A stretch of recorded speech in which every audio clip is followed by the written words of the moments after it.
eso no, y lo tengo, y así fue como está en el libro.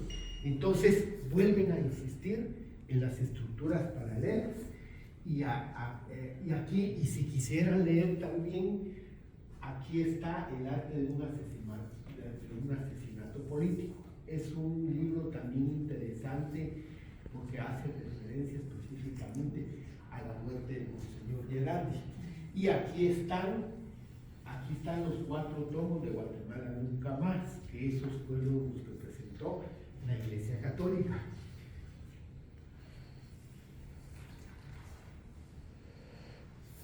Entonces, pero fíjense que eso, bueno, entonces aquí existe el segundo reconocimiento del presidente de Guatemala cuando llega a la ONU, y por supuesto que recibe los 11 textos en que se compone el tema de los libros estos. Entonces vuelve a aceptar el Estado de Guatemala, cómo están integradas especialmente las instituciones, y reconoce nuevamente las estructuras paralelas. Entonces aquí hay otro acontecimiento que es importante mencionar, lo voy a mencionar rápido. Entra un vehículo de El Salvador con 3 parlamentarios de Parlacén y su piloto, y cuando entra solo aparece el ingreso, y el vehículo se desaparece. ¿Y cuál fue la sorpresa? Que después de 3 días las personas aparecieron muertas. Aparte que muertas, quemaron los cadáveres, quemaron el carro, quemaron los cadáveres. Bueno, otro problema que se dio, pero llama la atención que ahí relacionaron a gente de la Dirección de Investigaciones Técnicas de la Policía Nacional Civil. Incluso ellos se fueron a entregar al Ministerio Público y reconocieron que ellos los habían matado, e indicaron que les habían dado la orden ahí. Entonces el juez que tenía que escuchar la primera declaración dejó la audiencia para el día lunes. Los ingresan a estas personas al Boquerón, a una cárcel de alta seguridad. ¿Y cuál fue la sorpresa? Que el día domingo ingresa un grupo de personas con gorros pasamontañas, vestidos de verde olivo y con botas, y los entraron a matar. Así es como no se supo en el fondo qué fue lo que pasó con la muerte de estos diputados de Parlacén. Entonces, a nivel internacional y a nivel nacional, dieron el grito de alarma: ¿qué está pasando en Guatemala?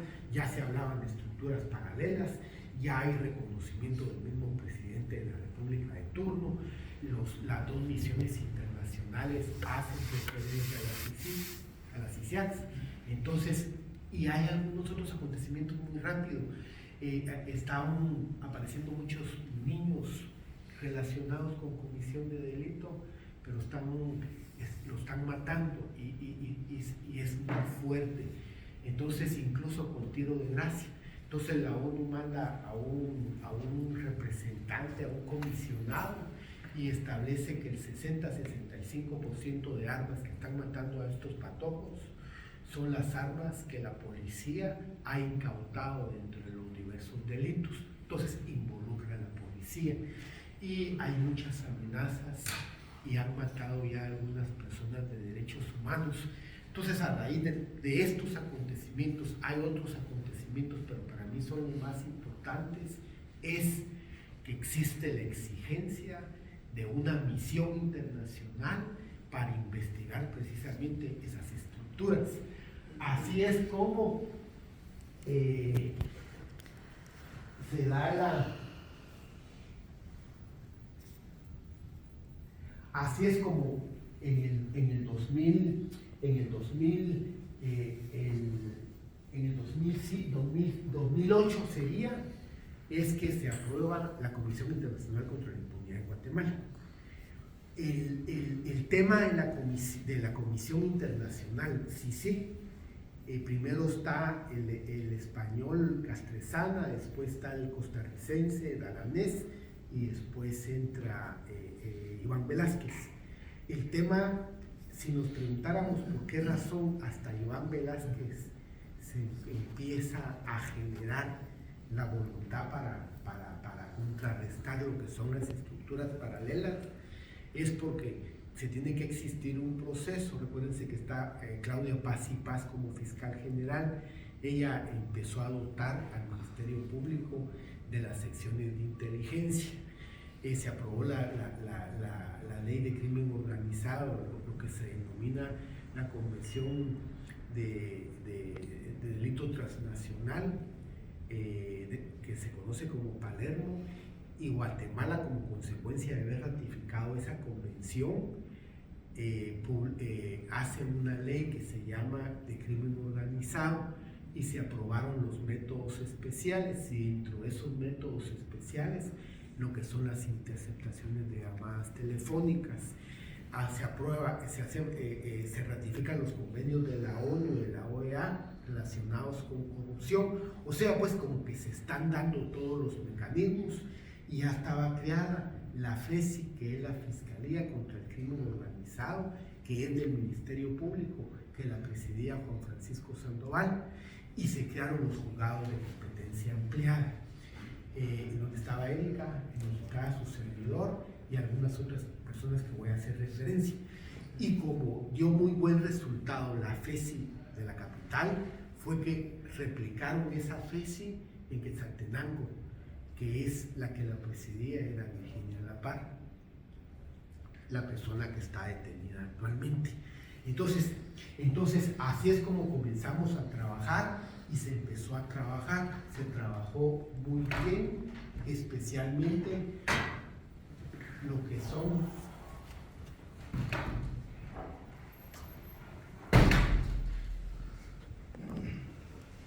estructuras criminales, procesos, por ejemplo, como la antigua, el proceso 98 millones de quetzales, el proceso de migración, donde se hace referencia a los rusos. Esto llama la atención, y se lo digo así, procesos que se tramitaron en el juzgado, porque aparte de que estaban falsificando pasaportes, tengo entendido que de Miami llegan a Guatemala unos cubanos y les dan pasaporte falsificado porque quieren que se vayan, porque estas personas quieren matar a Chávez en Venezuela. Como les digo, solo les hago referencia, no estoy defendiendo a nadie.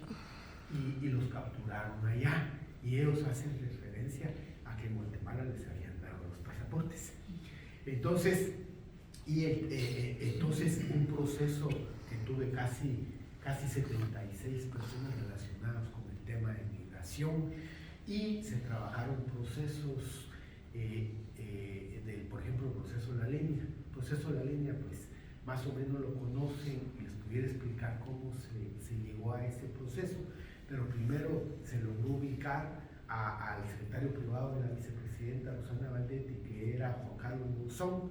Posteriormente se siguió investigando, se relacionó a la vicepresidenta Rosana Valdetti, y se siguió investigando, y se llegó hasta el mismo presidente de la República.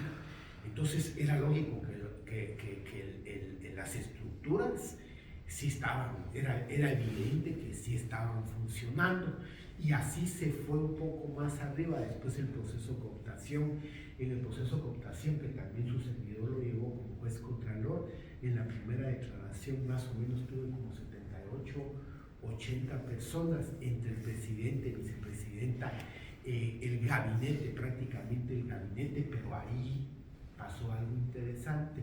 Ahí se empezó a relacionar al poder económico, especialmente con el financiamiento de las campañas políticas, y posteriormente se llega a establecer las exigencias para que a cambio de eso le den los contratos.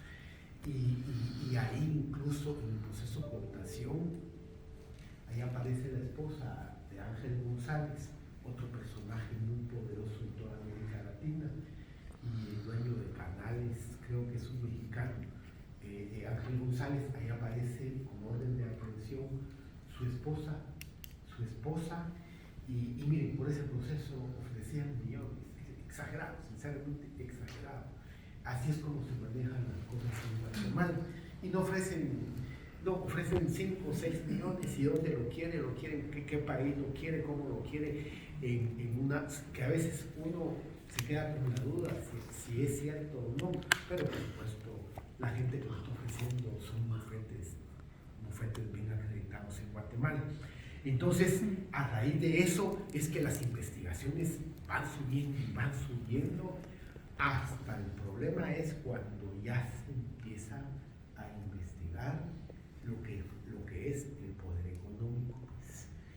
Entonces, y les hablo de estos aspectos, porque por el otro lado, militares, estamos hablando que en el juzgado se tramitó el proceso de la Embajada de España, el proceso de genocidio de Efraín Ríos Montt, el proceso de genocidio de Benedicto Lucas García, que es hermano de Fernando Romero Lucas, presidente de la República.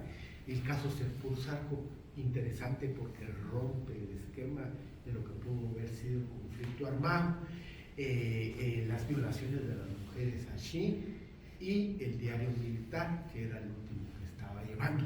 Entonces, aquí estamos. Se trabajó procesos de militares, y por supuesto, Guatemala tembló, pero no fue suficiente hasta que se involucra al poder económico, cuando da la impresión que como que repararon qué estaba pasando. Y es increíble, miren las investigaciones. Entre más investigaban, más se iban metiendo a los procesos, a las familias, de cómo manejan esas estructuras, porque sinceramente el tema de corrupción, yo lo estudié en libros, pero no se entiende como agarrando un proceso. Es increíble, la vicepresidenta regalándole un helicóptero al presidente. Imagínense, y haciendo las cuentas, cuando estuve en la audiencia, ella tenía que haber trabajado 25 años como vicepresidenta, no gastarse ni un centavo, y todavía le hubiera hecho falta un remanente para comprar el helicóptero. El problema es que el helicóptero de Guatemala tiene que mandar una delegación a otros países, especialmente aquí en Estados Unidos. Las delegaciones vienen, hay que pagarles hotel, hay que pagarles, rentarles vehículos, y así sucesivamente. Después venirlo a traer, al estar pagado, lo vienen a traer, tienen que pagar piloto. O sea, es